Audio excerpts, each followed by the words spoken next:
Les Barsécanais l'appellent la verrue. Situé sur l'axe central de Bar-sur-Seine, le dépôt de grains de l'ancien moulin du 19e porte les traces de 60 ans d'abandon. Vraiment moche. C'est pas beau quand même pour une entrée comme Bar-sur-Seine. Ça fait pas joli. Ça fait moche. Oh, Candice. Tu le trouves comment ce bâtiment? Bah un peu moche, faudrait le refaire.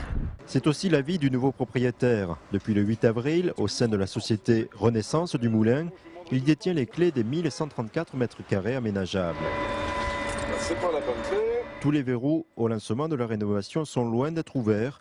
Aujourd'hui, seul l'achat de la centrale hydroélectrique est rentable. Sans moyens supplémentaires, l'acquéreur ne peut qu'imaginer le potentiel de son bien. Le rêve pourrait être, bien sûr, on a besoin d'un accès, donc on pourrait imaginer sur l'île un parking avec des accès propres, ensuite un parc éventuellement ouvert au public qui permettrait d'accueillir les gens.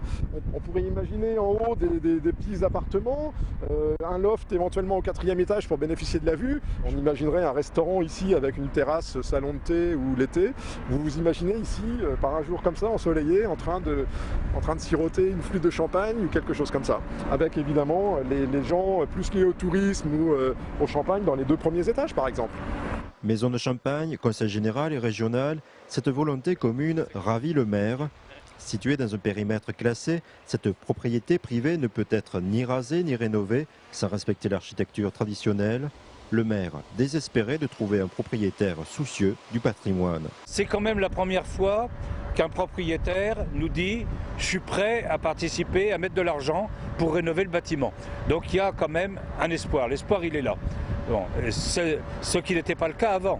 Et ce qui n'était surtout pas le cas avec des industriels anonymes qui sont quelque part en France et qui ne sont pas du tout concernés par un bâtiment dans Bar-sur-Seine.